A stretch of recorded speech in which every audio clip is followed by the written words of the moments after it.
Hey everyone, welcome back to Learner's World. Today's video is going to be covering some topics you would see in a high school or a college psychology class. I will have a Quizlet linked in the description box below if you want to check that out.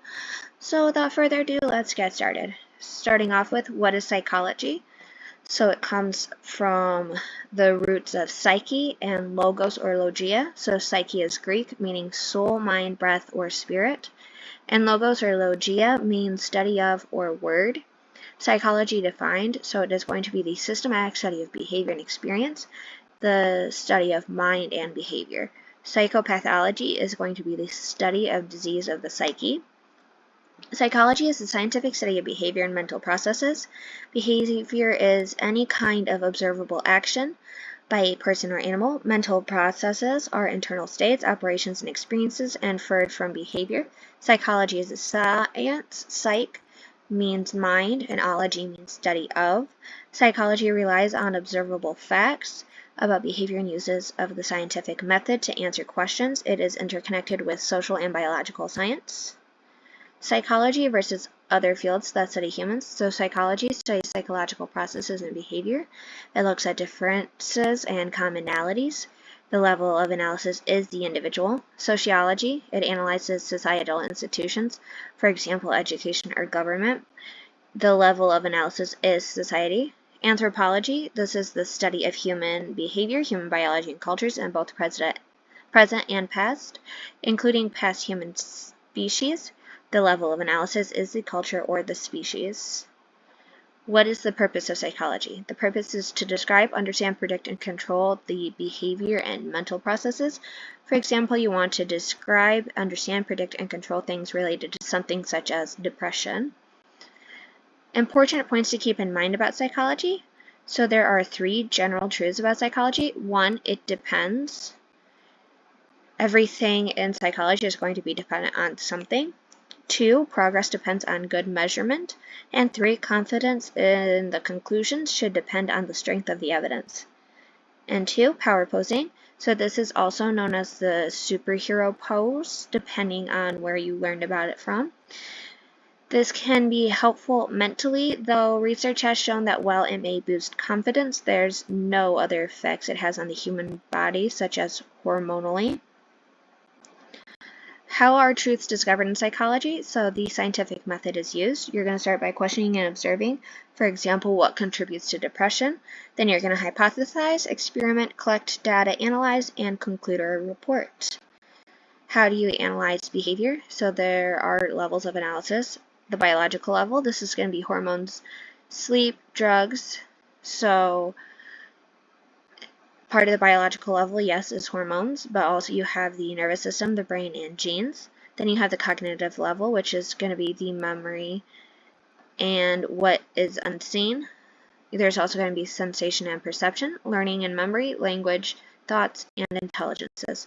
Sociocultural, so this is going to be the influence by other people, situations, social influences, and relationships, culture, ethnicity, and gender. Major philosophical issues in psychology. So 3 of the most profound philosophical questions related to psychology are free will versus determinism, the mind-brain problem, so this is the monism versus dualism, and nature versus nurture. So free will versus determinism. So determinism is going to be everything that happens has a cause or determinant that someone could observe or measure. Free will is behavior caused by a person's independent decisions.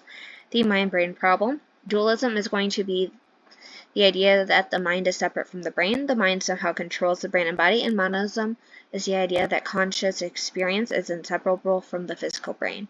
And the nature versus nurture issue. So nature is the genetic endowment or heredity, and nurture is the world a person is born into or the environment in which they live. This is also going to be their lived experiences.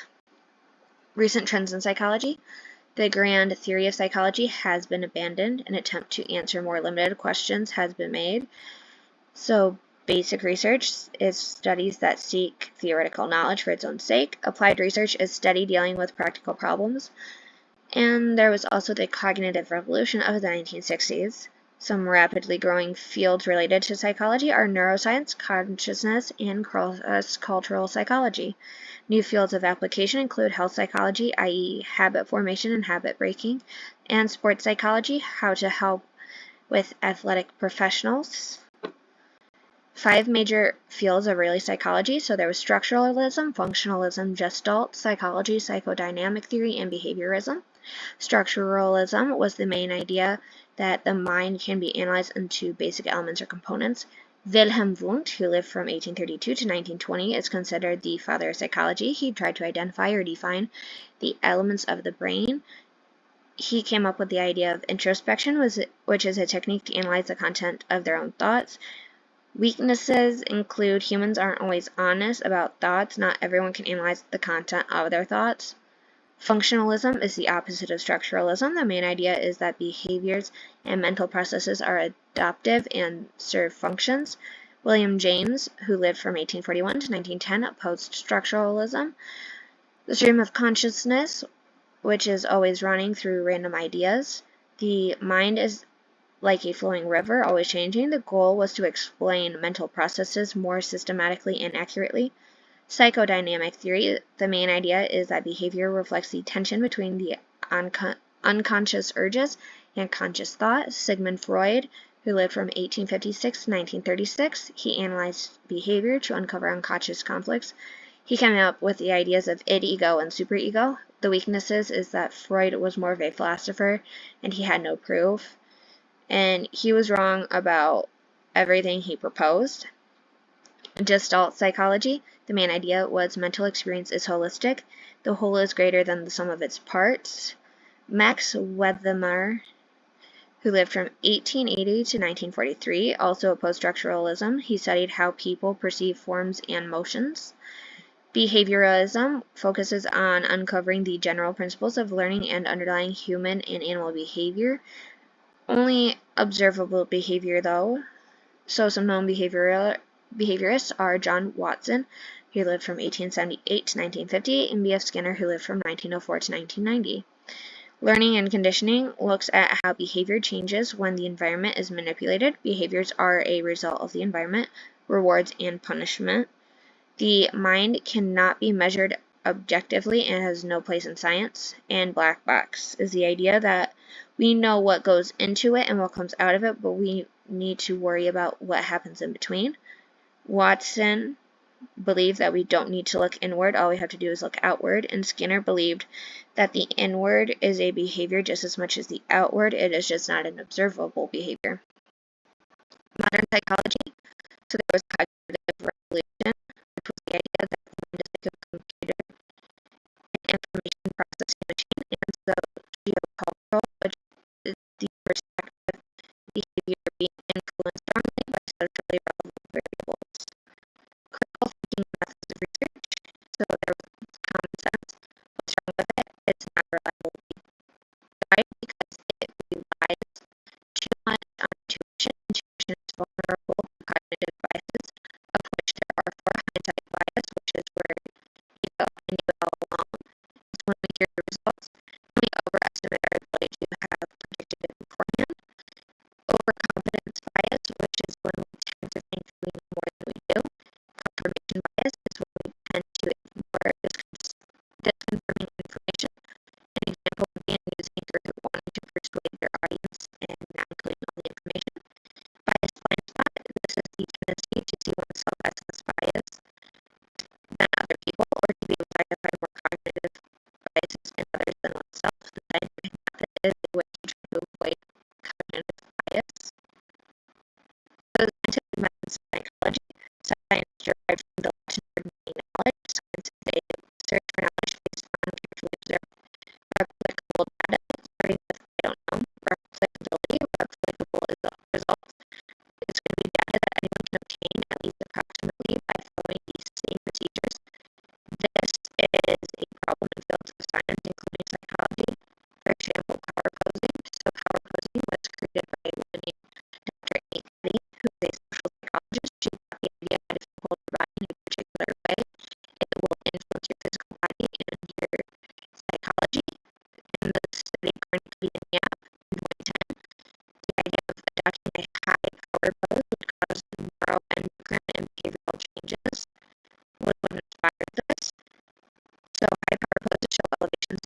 was seen in the aforementioned study. Research methods. There are three categories of research methods: descriptive study, correlational study, and experimental study. Descriptive methods. So it describes the set of facts. This includes observational studies, of which there are three types: case studies and survey studies. Observational studies. One, it's going to be behavior of interest is directly observed. Examples would be observing how couples interact in a laboratory environment. Two is naturalistic observation, which is behavior being observed occurring in its natural habitat without research and intervention. So an example would be Dan Fossey observing the gorillas in their natural habitat. And three is participant observation, in which the observer becomes part of the group being observed. Correlational methods. Psychologists examine the extent to which two variables are related. Correlations. Correlation does not equal causation. Keep that in mind. Only experimental work can determine causality, and correlations show a relationship between variables. Experimental methods. These test hypotheses about cause and effect relationships between variables.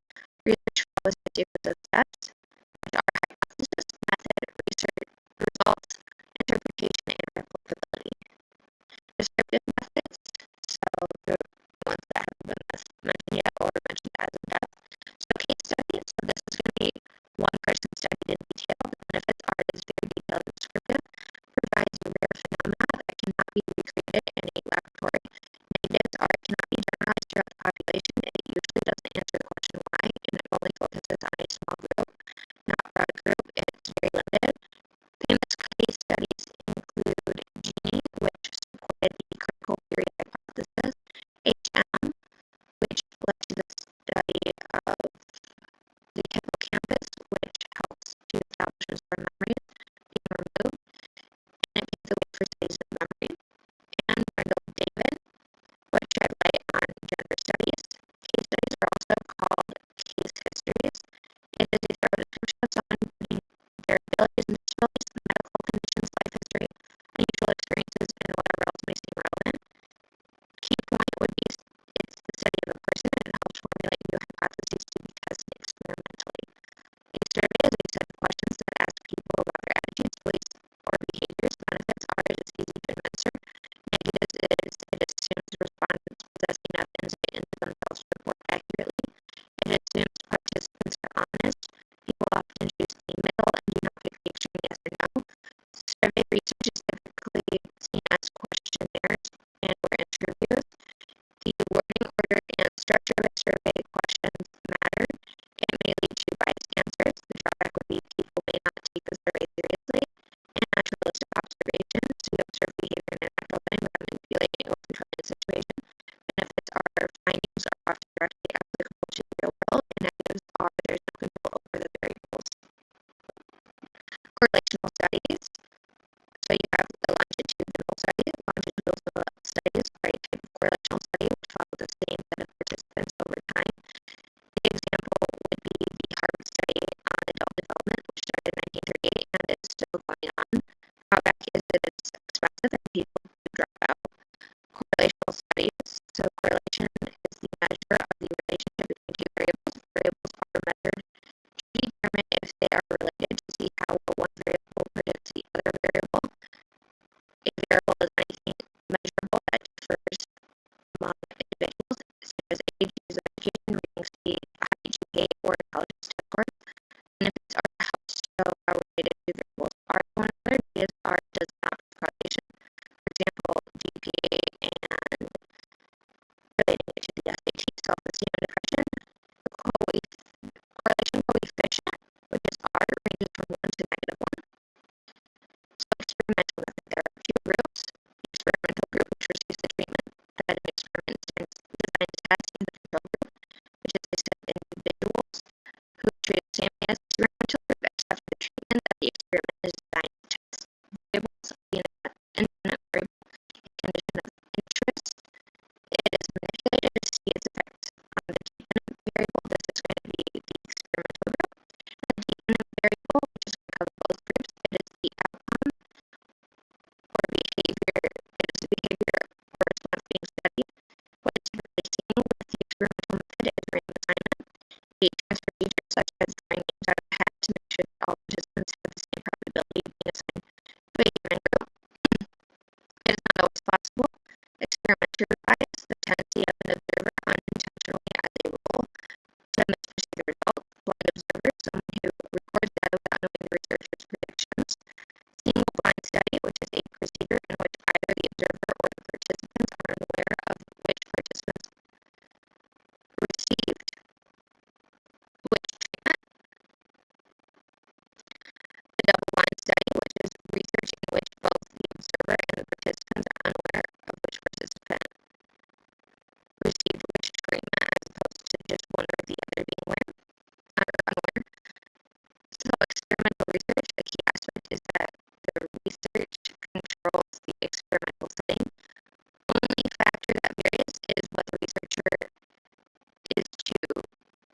make, the researcher to make cause and effect statements about the experimental results. Descriptive statistics is the mathematical summary results. 1, the mean being the sum of all scores divided by the total number of scores. 2, the median being the middle score in a list of scores or in